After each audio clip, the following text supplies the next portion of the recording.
to make the most of our time here today. So I'm going to introduce our speakers today. We have Gunjan. Gunjan, if you can unmute, and also Deanna. Gunjan is in Toronto. She works with us through the Movement for Community-Led Development. And Deanna is in Mexico City right now. So Gunjan, I'm going to start with you, and then we'll bring in a couple of other voices for this conversation. But first and foremost, I would love, one, if you could introduce yourself, just tell us who you are with the Hunger Project. And then we're going to start right at the top, if you could tell us a little bit about the movement and then the project that we're going to be talking about today. Sure. Hi, it's a treat to be here with everyone. So thank you for everybody who could make it and for, sharing the space with us. I'm Senior Advisor with the Movement for Community-Led Development and with a Hunger Project in Canada now. Do you want to do other introductions, or do you want me to speak about the movement now directly? No, go ahead and speak about the movement, and I'll have Deanna introduce herself when we get there. Perfect, thank you. So the Movement for Community-Led Development is a group of over 70 international NGOs and hundreds of local civil society organizations from all over the world who believe that every person has the right to voice in decisions that affect their life. So all of you know that at the Hunger Project, our mission is to end hunger and poverty. And we believe in doing this through sustainable, women-centered grassroots solutions. But we also know that we can't do this alone, that hundreds and thousands of local organizations all over the world have to partner with us in doing this.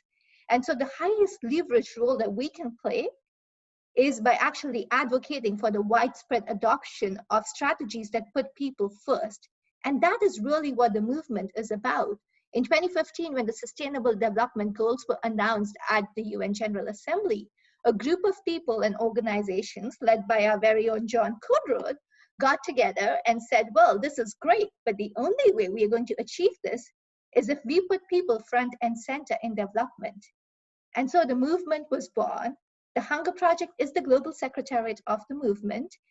And we work through a number of national chapters where local organizations work together, come together and advocate for governments to adopt this strategy and to support devolution. So what is this project that we're talking about today? Well, as many of you may know, when we go to governments or you go to donors and others and say, look, if you want to attain the Sustainable Development Goals, this is what you need to do. The question always is, what is the evidence? How do we know what this is going to do it? And we all know there is evidence. For those of you who've been to the field, on the ground, we've seen it. We've seen the impact of community-led development, of what happens when we put people front and center. But we needed to systematically and scientifically document this evidence so that nobody could turn around and ask us this question again. How do you know this works? Well, this is what this research project, which has seen number of professionals from a number of different organizations who, like us, believe in people and their voices, come together to put together this evidence. So I'm going to stop here. Thank you so much, Gunjan. So obviously this project has gone through several iterations. It developed somewhat organically. So I'd love for you to talk about a little bit about how it's evolved over time and why you decided to take a research project and turn it into this mega collaborative project that we've never seen in our sector. Good question. I know when I first joined the Hunger Project, which was last year, February, it seems like a lifetime ago, but I thought that I'm going to be sitting in my office, looking at 50 evaluation reports from different organizations, being a complete nerd and coming up with these answers. But then I started calling these organizations for the reports, and we realized everybody said the exact same thing to me, and which was like, this is great. We want to do this. But first, how are you defining community-led development? And B, well, our reports are not going to have this evidence that you're looking for. It's great, but we don't have this evidence yet. And so we realized that this has to be something bigger. It is something much bigger what we're setting out to do. And we can't start with the impact. We need to first start with understanding what is it that we mean by community-led development? What are organizations doing when they say they're doing community-led development? And this question or defining community-led development or how it appears in practice, it could be done by one organization or one person. It shouldn't be done. It needed a common ownership. So we reached out to people and asked them, well, we've heard what you're saying. We recognize the project needs to be broader. We need to add more research questions. Will you partner with us as we do this? And people said yes. In the first instance, we had 35 people from 23 different organizations who volunteered to be a part of it. And since then, they have been consistently putting in time over and above their work in the midst of all this craziness every hour. And the level of commitment, Sarah, I have to say, it's so amazing. Just the other week, somebody was driving, because of the pandemic, you can't stop. So somebody was driving, one of our research team members was driving from Kansas City to Virginia nonstop. That's 18 hours. And we were supposed to have a meeting. And she was like, oh, don't worry, I will get my husband to drive at that point and I'll be there. So that's the level of commitment, or people waking up at like 3 a.m. to take calls because they want to have this crew. So it's evolved from being a simple project, simple research project done by one person, to this effort where we are all doing this together and we are learning as we do this. And that's been the greatest strength and the reason for turning, you asked, why would I want to make my life so complicated by, turning something simple into something which requires so much of coordination? Well, the answer is that the learning experience is amazing. And all the people who are part of this, we've learned more about the practice of community-led development than we ever knew in doing this project.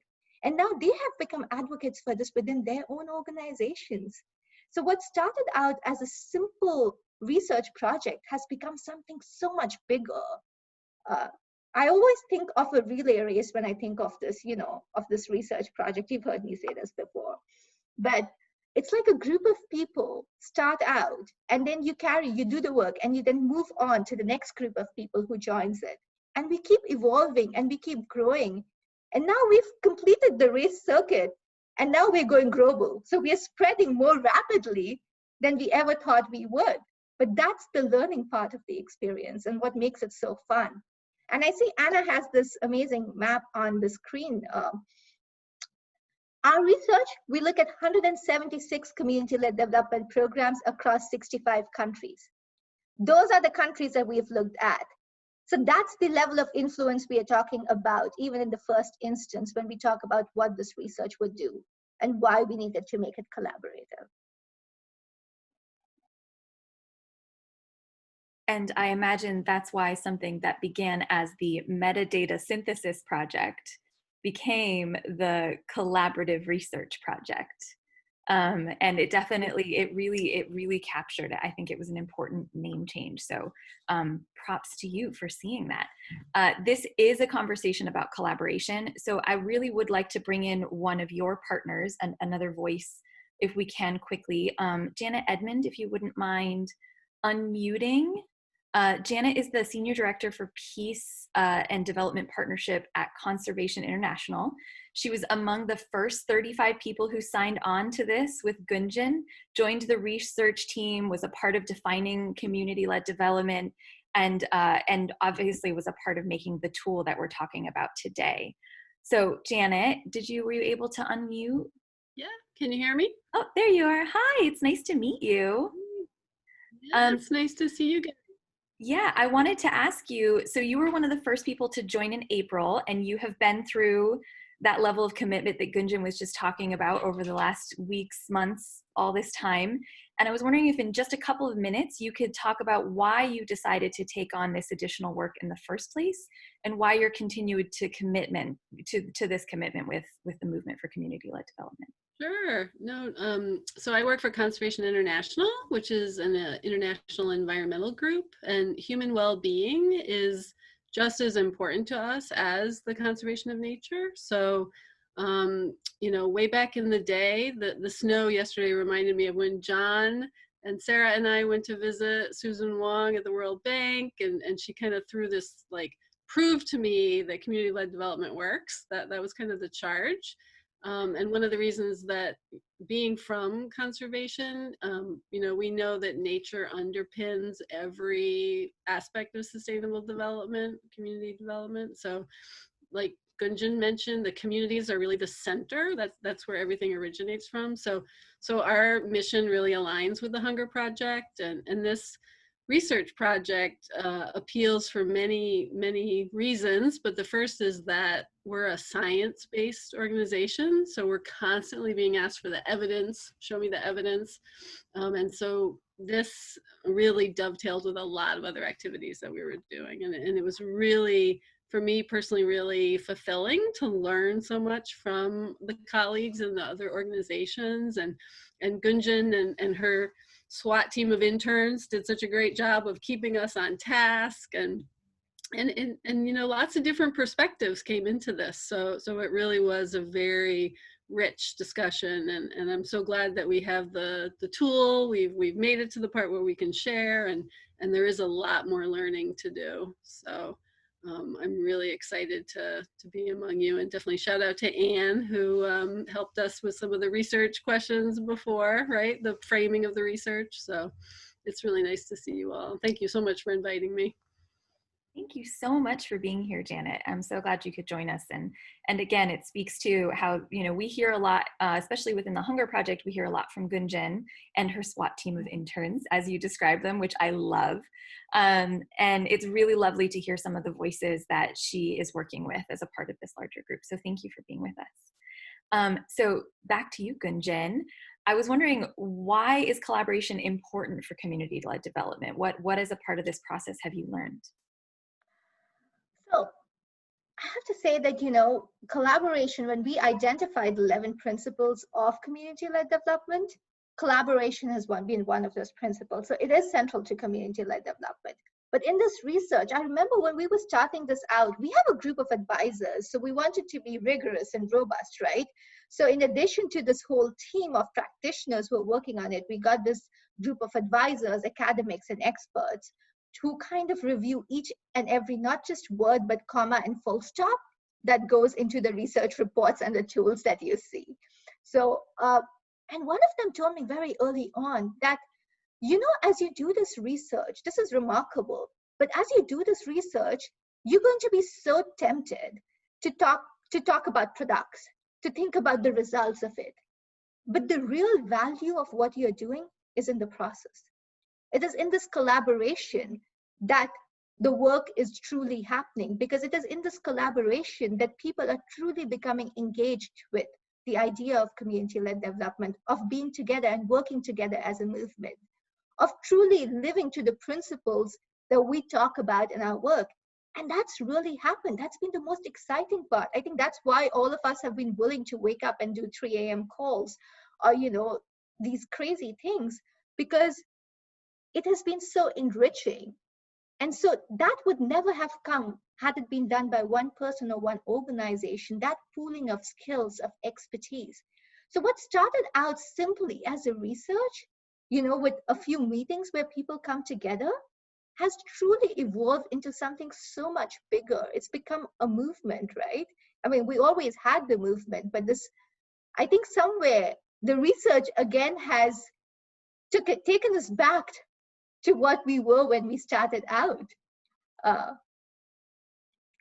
love that. That's great. When you and I were talking about this, when we were preparing for this webinar, I will say that the work that you've done around this is one of the things that reignites my love for the Hunger Project and just the way that we function, because we were trying to distill down all the work you've done into some sort of easy to communicate process. And we were talking about how it started just as an idea. It became a meeting that turned into a document that became a methodology. And now when I asked you about how many people or hours were involved, you told me I couldn't tell you that, because it's now just a way of thinking. And so for me, that is the Hunger Project. And I think it's just a beautiful demonstration of it. Granted, I am a huge nerd as well. So obviously I see beauty in the data, but it's really, really wonderful. So I thank you so much for spearheading, taking that idea and making it a movement, truly, in the realist sense. So thank you for that. I also, obviously all of this speaks directly to the arm of our mission, which is advocating for the widespread adoption of this type of development, making sure that it's not just about the Hunger Project doing this work, but about really leveraging our partnerships and advocating for communities across the world. So to that, I would love to talk to you, Deanna, if you could unmute. You are in Mexico City right now. Thank you so much for being with us. If you could introduce yourself, and then I would love to have you share a bit about how this is being implemented in real time, how this is happening as we speak. Yeah, thank you, Sarah, and thank you, everyone. Good to see you all. I'm Diana. I live in Mexico City, and I'm the advocacy manager for the Hunger Project Mexico, and also I will have the secretariat of the movement, the Mexican chapter of the movement. So related to this and how it's being implemented, I just wanted to go back a little bit with history that I had the chance to meet Gunjan in 2019 and her very first day in the Hunger Project and in the movement, and that was in Mexico. And at that moment, she shared that her objective was to identify the impact of CLD with the metasynthesis and everything that she just shared. And this was really interesting for us in THP because we thought that it tackled some of the questions that we were asking ourselves. We knew we have evidence from the work that we do in communities, in community mobilization, and based on our work, on THP work. But what about other organizations? Because we launched the movement in 2017, and one of the first questions was related to what's the meaning of gender-focused community-led development. In the very beginning, the focus was on CLD, on community-led, not so much with the gender-focused dimension.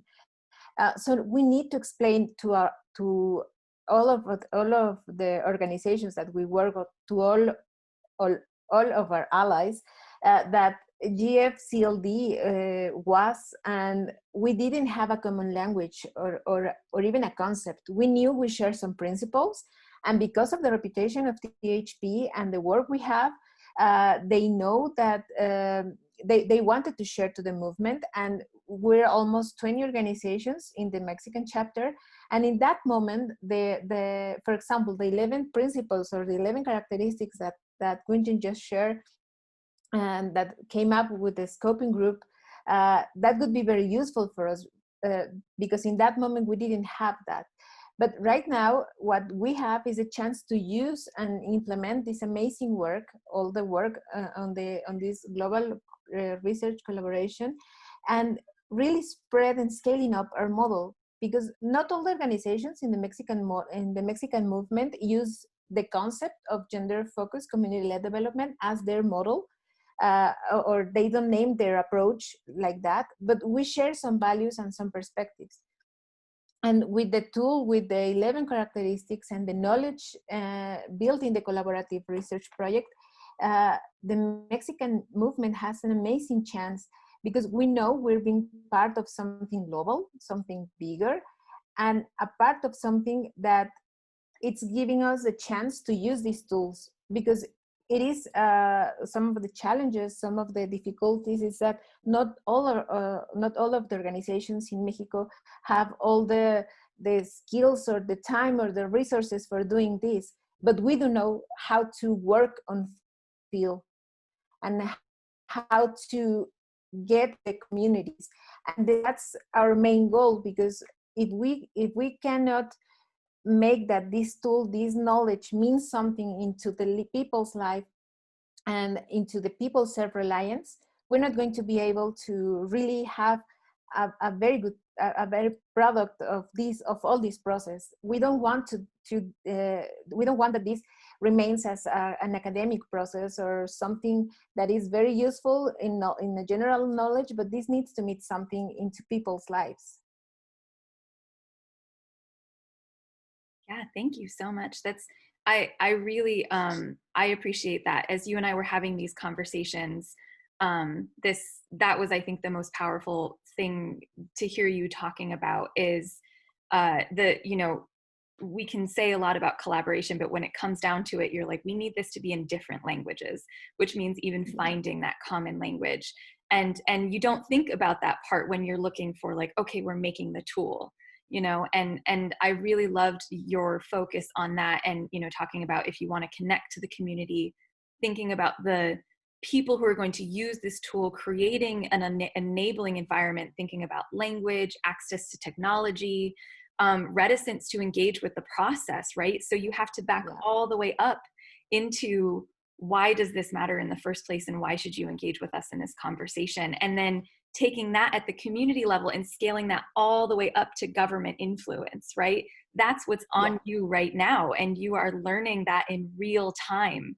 And that's unprecedented and amazing. And, you know, I'm very lucky to be able to get to see you in your honest moments where you're like, okay, we're doing the hard work, you know, and I thank you so much for holding that space for all of us. Thank you, Sarah. And yeah, the language barrier is something that we need to tackle, because we have the chance to join this, but then we need to translate everything, because we're speaking now in English, so I have to translate it into Spanish. Well, not only me, there's a lot of people doing this, but not only because of the Mexican movement, because we're working on this widespread adoption. So we need to think in different ways. And as you mentioned before, Sarah, this is a way of thinking. So language is a way of thinking too. So we need to really not only translate the words, but make sense of that. So that's why we're working on a sense-making workshop for people using this tool, and to make it part of their work, to make it part of the way that we share our work, and how to gather evidence that we all know that we have, but we need to know how to build a really powerful manner of communicate that. We're going to have elections in Mexico next year. So this is going to be very important here, because we know that we need to show that this model works. And we're trying to make it part of the national or the different development planning process that are going to happen next year. So we're going to work towards that, but also tackling the language barrier, the technological barrier, and the own characteristics that all the organizations live in Mexico, where the civic space sometimes is getting shorter because of a lot of things. But nevertheless, we're working on this and tackling these challenges. Maybe we do not have the whole answer right now, but we're working on towards that. Thank you so much, Dana. Thank you for bringing us into what's happening right now on the front lines for exactly for this thing that started as Gunjan in her office with reports everywhere. So thank you for taking us to the manifestation of that in what's happening right now in Mexico. Well, we have a little, just another couple of minutes before we open to Q&A, and I want to give Gunjan a little bit of a chance to close us out more with talking about the collaboration itself, and also to we can talk about maybe plugging an opportunity for people to learn more in January. So Gunjan, I wanted to ask you, what is the secret to successfully carrying out a project like this to this scale? And if anyone here has not quite grasped the scale of this yet, I will just say it is huge. It is unprecedented. I will use that word again. So Gunjan, what's the secret sauce?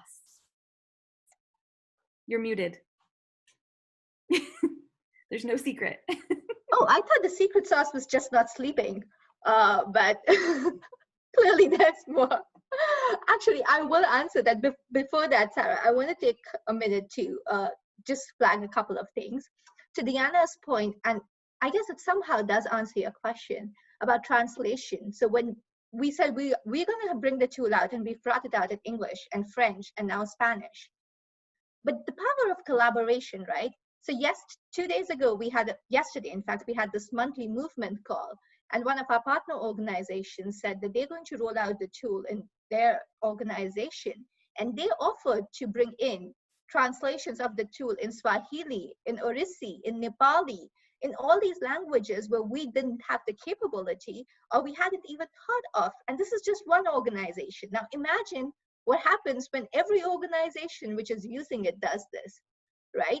So that is really the power of collaboration, which makes everything worth it. And the secret sauce really, I think, is, and I learned this the hard way, because as the advisor warned us, I've been coming from a journalist. At one point in my life, I was a journalist, and I think, they drill deadlines into you so much that it becomes your gospel. It's like what you live by. But in partnership, you need to balance pace and partnership. You need to meet people where they are at. Yes, you have deadlines, but those deadlines are also co-created. So collaboration is not just in the work or in the product, it's in every step of the way. And I think that's really what gets there, because you become a team even when you're from different organizations, when your everyday life is so different, you're in different parts of the world. We know each other's cats. I see Janet's cat, and I know we've all become very familiar with her cat, with Deanna's cat, with dogs, with children, with holiday schedules. Everything becomes a part of it, because this is something which has become now our everyday life. And that is what collaboration does. And respecting that, understanding that there are some people who would only have so much time, but they're doing whatever they can in that time. And then the next group of people come in, and they take this baton forward, and it continues. I think was a process, was a learning, but to me, perhaps that's the biggest thing about collaboration. Understanding and meeting people where they are at, respecting their needs, their time, and being grateful for what they bring in. And then using that as an opportunity for everybody else to continue building on. And that's the beauty of a movement. It's not about one person, one organization. It's about all of us who come together with whatever we can and keep adding to it, and it keeps evolving. The plug, when I wanted to talk about the event that you mentioned. So you've heard a few times about the research tools, but I realized we didn't actually say what this was at all. And I completely missed that in my first part. So this is a multi-phase research, and we're going to have a lot of things. The first thing that we've done is, as I mentioned, we looked at 170, we got over 400 reports and programs to look at. We looked at 176 across 65 countries, and we've created the first ever state of CLD programming report. We also have a tool that organizations, individuals can use to understand where are they in the journey of community-led development and how can they make it better. And a tool for evaluators to ensure that the evidence that they are creating is robust, and they don't have to be like, oh, we have evidence, but we don't really have evidence, because this is not good quality evidence. And all of these things are going to be launched and available on January 27th at a special event that we are doing. It's called Local Means Local, New Tools for Strengthening Community-Led Development. And my colleague Sarah is actually going to put in the link for the event if people want to register and know more about it into the chat box. But if you would like to see the tools, if you would like to actually know, okay, so we've heard the background, but what did you find out in the research? What's happening in all these programs in all these countries, and what are we doing? That's the day when you'll get to see it all. Thank you, Gunjan.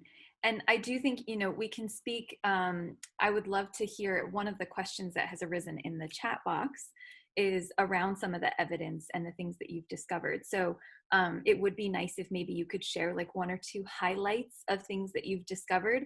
But yes, I will reiterate that if you want to have an in-depth walk through this tool, it is an Excel sheet that is amazing, and I cannot imagine the equations that went into making that tool function. We really do encourage everyone to attend the session on January 27th. And yep, Sarah has just put the link in the chat box. So that is it right now for the presentation. I want to open up if there are any other questions. So please go ahead and put those in the chat, and I will call on you to ask them. But while we're waiting for any other questions, Gunjan or Deanna or Janet, if anyone wants to share maybe a couple of the things that you've discovered or seen, just observations as we're really collecting and analyzing this data.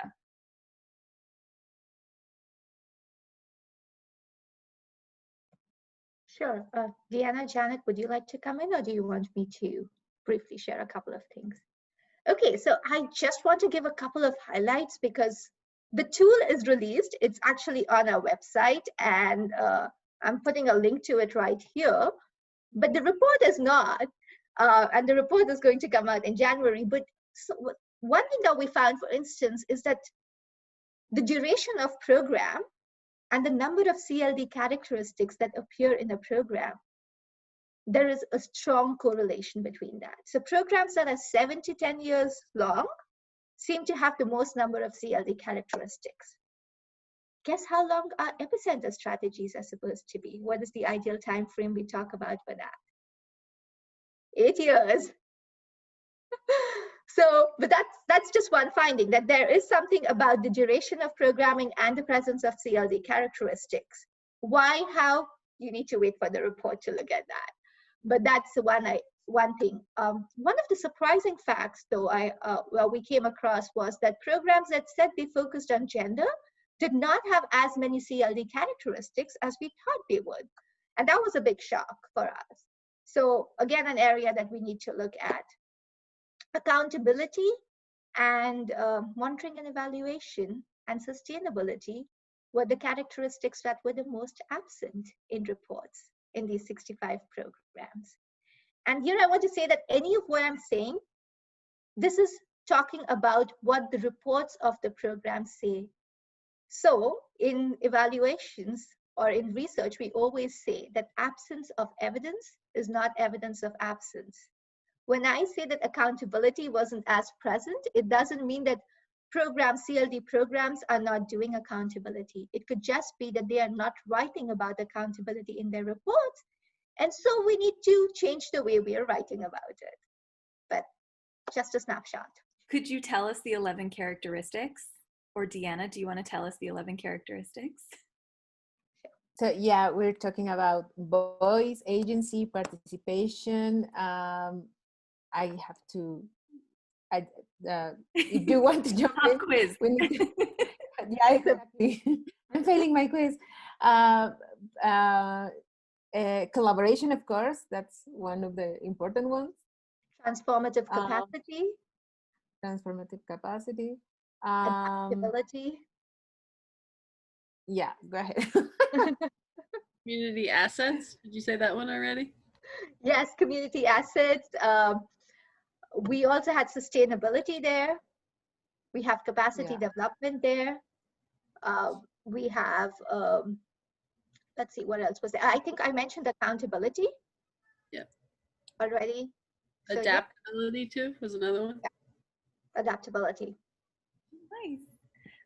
So that's fantastic. And I want to reiterate to everyone that this tool is something that is open for public use. So anyone who has any programmatic activity anywhere can take this tool, enter in the specifics of their programs, and get an evaluation of how community-led their programming really is. So it's about more than just assessing the work of the Hunger Project. It's about everyone in this sector holding themselves to accountability and making sure that their programs are up to snuff. Okay, well, I am not actually seeing any other questions in the chat box, but if there's anyone, I want to give at least a couple of minutes maybe for folks to unmute and pop in if they wanted to chat, ask a question. And if not, that's fine. We are going to, like I said, we have, as Gunjan said, we have the follow-up emails or follow-up websites in the chat box. If you go to mcld.org/research, you will find all of this information. You'll see photos of this collaboration in progress, I believe. You will, and there's also going to be the information for the event on that page as well. And if it isn't, it should be. Yeah, so that's it. Suzanne, you look like you have your hand up. I do, sure. I have a question for Janet. So Janet, most of us on this call, I think, a large number of us are Hunger Project background or Hunger Project staff or investors. From your perspective outside the Hunger Project, how common is this attitude of collaboration? Was it new? Was it like, did it seem like of course, or I don't know, I don't have my question framed very well, but I'm just wondering from outside the Hunger Project, looking at what you've been experiencing in this spirit of collaboration, what can you say about that? Yeah, that's an excellent question. So from our conservation perspective, we've always tried to work with development groups in the areas that we work in. I think we have like 35 field offices around the world. I think some overlap with the Hunger Project's offices. We're always trying to bridge, and sometimes it works better than others, but I think this initiative is probably one of the best. It brought the most like exciting energy because we were trying to solve problems that we all think are really important. And I have to say, I've been part of other coalitions where there's a lot more like political positioning and everyone trying to have their area. But this one, I mean, like I said from the beginning, you know, John set this very clear, like we need to get the evidence, right? Like his leadership was so important at the beginning. And then the way the Hunger Project has really pushed the movement for community-led development in ways that are really responding to community voices. I think that's been so important. You know, all of your great leaders around the world, they bring so much. And Anne, who is part of the research working group with me and her experience, you know, it's so much about leadership, like Gunjan said, it's collaboration, but also leadership and the tone that the Hunger Project has set. You know, everyone is so positive and encouraging and really clear. I feel like there's a clear mission and vision you guys have that may not be as found maybe in other places. So and also, you know, from a conservation perspective, in the past, sometimes we kind of push our agenda too much. Sometimes, you know, we can push the nature thing too much, but I feel like whenever I brought that up, it was never discarded. It was always viewed and, you know, considered and listened to. And so I feel like there's a real great platform that you guys have. I'm a huge fan of the work that you guys do and everyone. So I'm so excited. I'm glad you asked me that question. Thank you. Oh, thank you, Janet. I just, you know, I love this work and have since I first heard about it. And one of the things that I think is so important for us all to be able to extrapolate is what we're hearing here is about the movement for community-led development and in, you know, lots of different countries. And yet there's also something for each one of us to take away in our, you know, world and countries of polarity and ego and all kinds of things going on. Like, what's the spirit of collaboration that it really takes to have a, you know, a group of people with different concerns and you know, focuses to really come together in a bigger way. So I have my eyes on it from that perspective too. So thank you for your engagement. Thank you so much, Suzanne. I think we're gonna close out at that because this has been a wonderful session of sharing some really good topics, questions, lots for us to learn. This is definitely one of those sessions that every one of us should walk away from here hungry for more information and attend the event on January 27th. That the link is in the chat. If you go to mcld.org/research, you will find information about that event. And just thank you so much to Gunjan and Janet and Deanna for being here today and representing what is a much larger movement. So thank you.